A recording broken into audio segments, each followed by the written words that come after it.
ہم نے جب اپنے معاشرے میں آنکھ کھولی تو ایک خوبصورت جہالت کا سامنا ہوا۔ ہمارا گاؤں سڑک، بجلی اور ٹیلی فون جیسی سہولتوں سے تو محروم تھا، لیکن اطمینان اس قدر تھا جیسے زندگی کی ہر سہولت ہمیں میسر ہو۔ کائنات کی سب سے خوبصورت چیز جو میسر تھی وہ تھی محبت۔ کوئی غیر نہیں تھا، سب اپنے تھے۔ ننیحال کی طرف والے سب مامے، ماسیاں، نانے، نانیاں ہوا کرتی تھیں، اور ددیال کی طرف والے سارے چاچے، چاچیاں، پھوپھیاں، دادے، دادیاں ہوا کرتی تھیں۔ یہ تو جب ہمیں نیا شعور ملا تو معلوم ہوا کہ وہ تو ہمارے چاچے مامے نہ تھے، بلکہ دوسری برادریوں کے لوگ تھے۔ ہمارے بزرگ بڑے جاہل تھے، کام ایک کا ہوتا تو سارے مل کر کرتے تھے۔ جن کے پاس بیل ہوتے وہ خود آ کر دوسروں کی زمین کاشت کرنا شروع کر دیتے۔ گھاس کٹائی کے لیے گھر والوں کو دعوت دینے کی ضرورت پیش نہ آتی، بلکہ گھاس کاٹنے والے خود پیغام بھیجتے کہ ہم فلاں دن آ رہے ہیں۔ پاگل تھے، گھاس کٹائی پر ڈھول بجاتے اور اپنی پوری طاقت لگا دیتے جیسے انہیں کوئی انعام ملنے والا ہو۔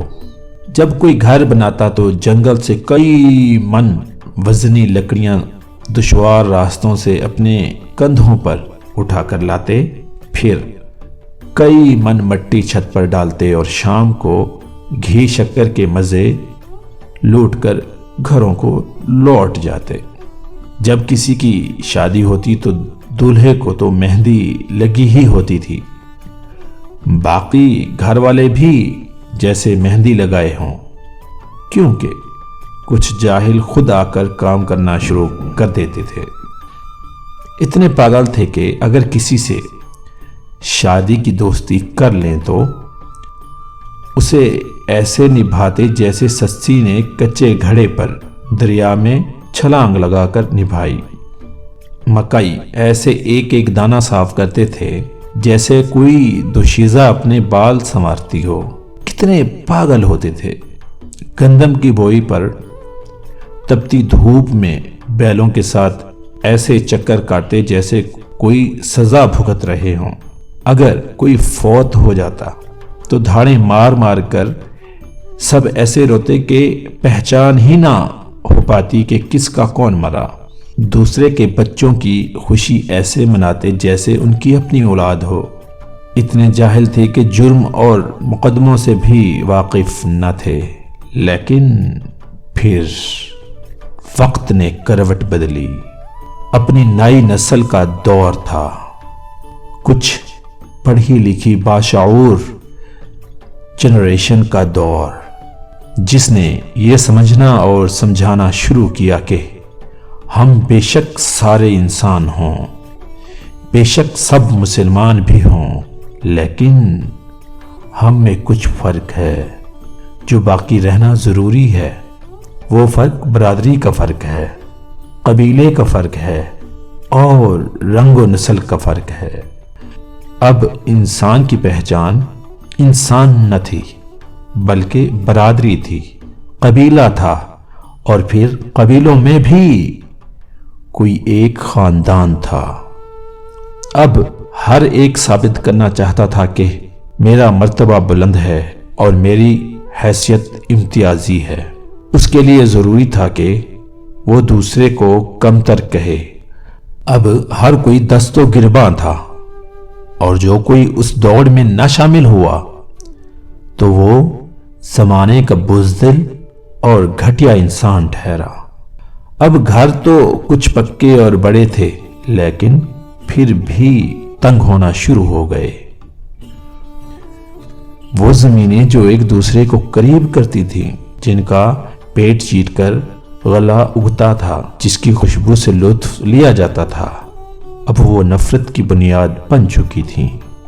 شعور جو آیا تھا، اب ہر ایک کو پٹواری تحصیلدار تک رسائی ہو چکی تھی، اور پھر اوپر سے نظام وہ جس کا پیٹ بھرنے کو ایک دوسرے سے لڑنا ضروری تھا، اب نفرتیں ہر دہلیز پر پہنچ چکی تھیں۔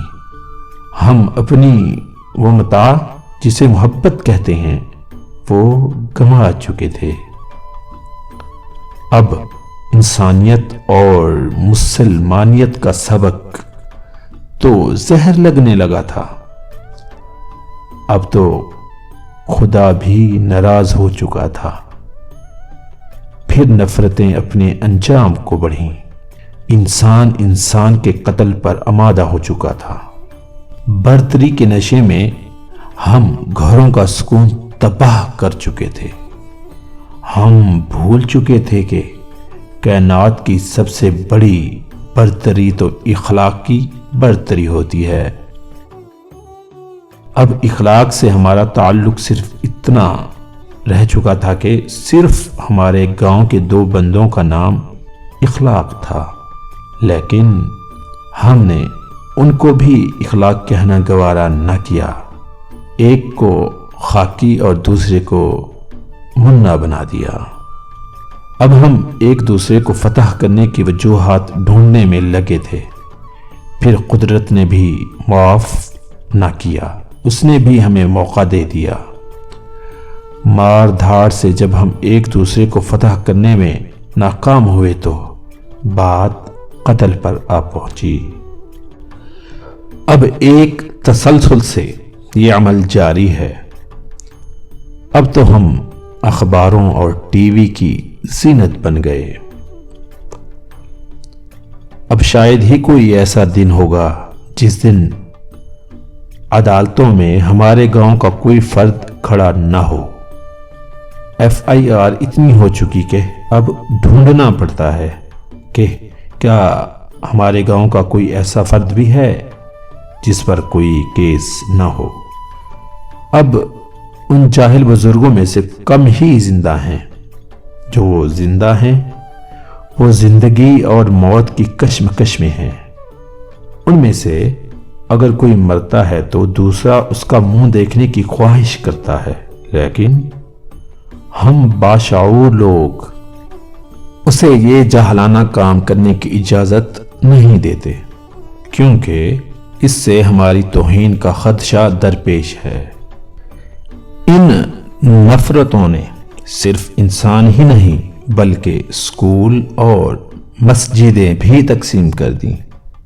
اب تو اللہ کے گھر بھی اللہ کے گھر نہیں رہے، ہر کوئی اندر سے ٹوٹ چکا ہے، لیکن پھر بھی بضد ہے۔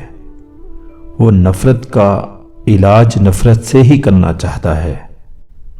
اب محبت کا پیغام برادری اور قبیلے سے غداری سمجھا جاتا ہے۔ اب دعا بھی صرف دعائے خیر ہوتی ہے۔ دعائے خیر کا ایک عجب مفہوم نکال رکھا ہے۔ ایک دوسرے سے نفرت کا اظہار کر کے اس کے ساتھ مکمل بائیکاٹ کا نام دعائے خیر رکھ دیا گیا ہے۔ لیکن سوال یہ ہے کہ آخر کب تک؟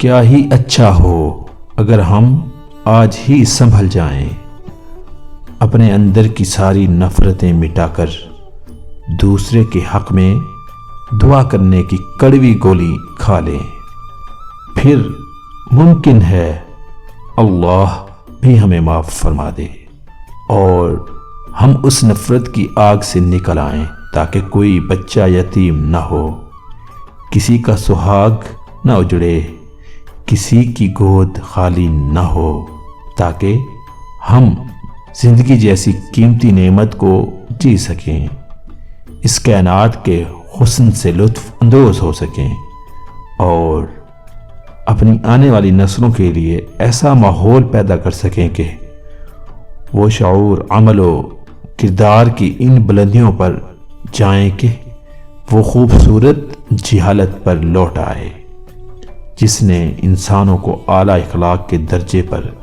کھڑا کر رکھا تھا۔ اللہ ہم سب کو عمل کی توفیق عطا فرمائے، آمین۔ اگر تحریر اچھی لگی ہو تو پلیز چینل کو سبسکرائب کیجیے گا اور محبت سے ویڈیو کو لائک کیجئے گا۔ السلام علیکم، جزاک اللہ خیر۔